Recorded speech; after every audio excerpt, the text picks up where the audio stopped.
요양기간이 12월이면 10개월째입니다. 11월 말쯤 가서 주치의사에게 진료연장 써달라고 할 건데, 혹시 요양기간이 너무 길어지면 회사 손해배상 청구할 때 손해보는 건 없을까요? 아니요. 요양기간 길어진다고 손해보는 건 없고요.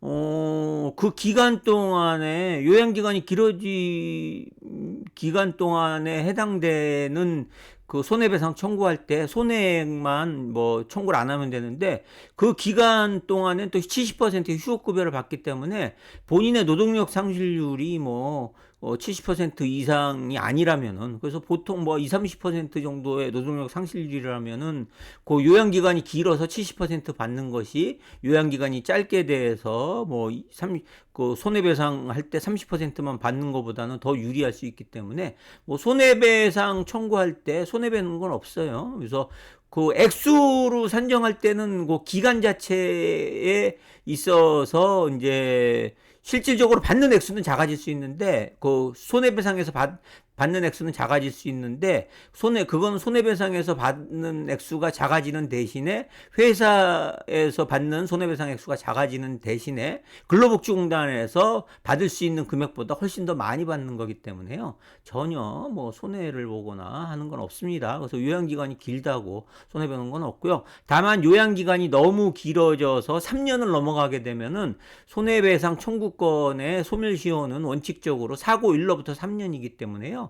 그 3년만 넘어가지 않으면 되니까, 지금 12월 달이면 10개월째면은 아직 3년도 아직 안 됐으니까, 소멸시효가 그 소멸시효로 인해서 손해배상 청구권이 소멸할 염려도 없고 하니까 크게 문제될 건 없을 것 같습니다. 그래서 요양기간에 길어진다고 회사에 대한 손해배상 청구할 때 손해보는 것은 크게 없다.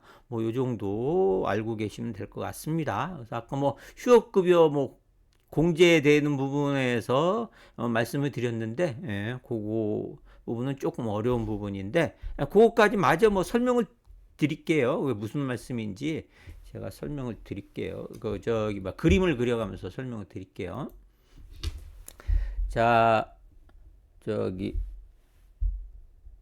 1월 1일부터 12월이면, 그러면 12월이면 3월 1일 날 사고가 났다고 치죠. 그래서 12월 31일까지 해갖고 10개월 요 기간 동안 이제 요양을 했다는 거잖아. 요양을 하고, 그러고 만약에 요양 연장이 돼갖고 6월 30일까지 연장이 됐다. 그럼 6개월이 연장이 된 거잖아요. 6개월.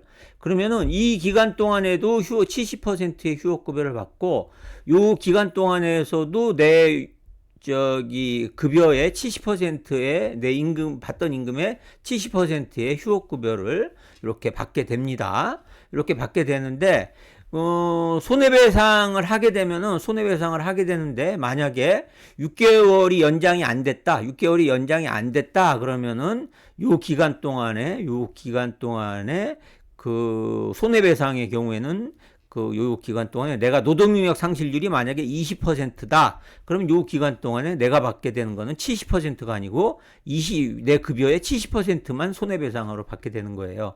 그래서 요 기간 6개월 동안에 내가 6개월이 기간이 연장이 됐다고 했을 때, 6개월이 내 요양기간이 연장된다고 했을 때, 당연히 손해배상 청구 기간은 6월 30, 요 기간은 휴업급여를 받는 기간에는 이제 공제가 되기 때문에, 요 기간은 빼고 청구를 하게 되기 때문에 6월 30일부터 이제 일시 손해액을 청구를 하게 되는 거고, 만약에 내가 연장이 안 됐다 그러면 12월 31일부터 손해배상을 청구하게 되는 건데, 근데 12월 31일부터 청구하게 되면은 그 사업주로부터 요 20%를 받게 되는데, 내가 그게 아니고 요양기간이 6개월 연장됐다 그러면은 사업주로부터는 요 20%에 대한 손해배상을 못 받지만은 근로복지공단으로부터 요 6개월 동안에 70%에 해당되는 휴업급여를 받을 수 있기 때문에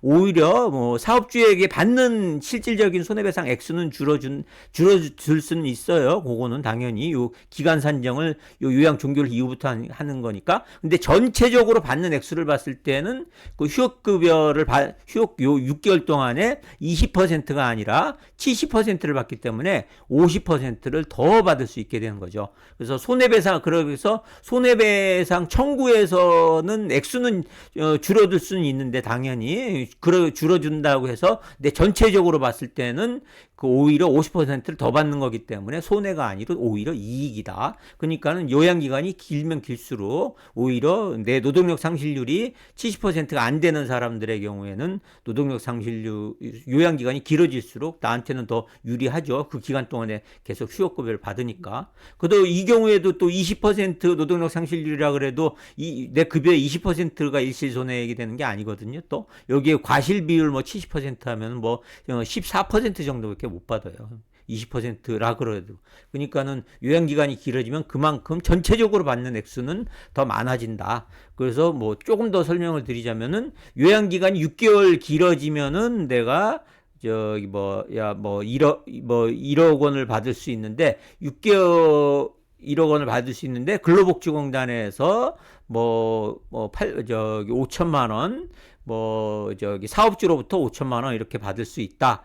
6개월 길어지면. 근데 요 6개월이 연장이 안 된다고 하면은 총 액수가 줄어들어 버리는 거죠. 그래서 여기서 그러면은 손해배상 액수 받는 것보다 총 액수에서 여기가 더 줄어들게 되죠. 이 실질적으로 그 요양기간이 줄어들면은. 그러니까 그렇게 알고 계시면 된다. 그래서 손해배상 청구했을 때 손해배상 액수는 뭐 실질적으로 줄어들 수 있는데 전체적으로 봤을 때는 손해가 아니다. 이렇게 알고 계시면 될 것 같습니다. 예, 이해되셨나요? 조금 약간 이렇게 이론적인 부분이 들어가서 조금 어려울 수 있는데 그렇게만 알고 계시면 될 것 같아요. 제가 설명드린 대로. 예. 그 요양기간이 길어진다고 내가 전체적으로 봤을 때 내가 손해보는 게 아니고 휴업급여를 받기 때문에 이익이다. 당연히 그 기간 동안에 또 치료도 받으니까 그 산재에도 또 치료비도 받고 하니까는 전체적으로 이익이고 해서 손해배상 그거를 손해배상에서 손해를 봤다라고 이렇게 표현할 수는 없다. 이렇게 알고 계시면 될 것 같습니다. 예.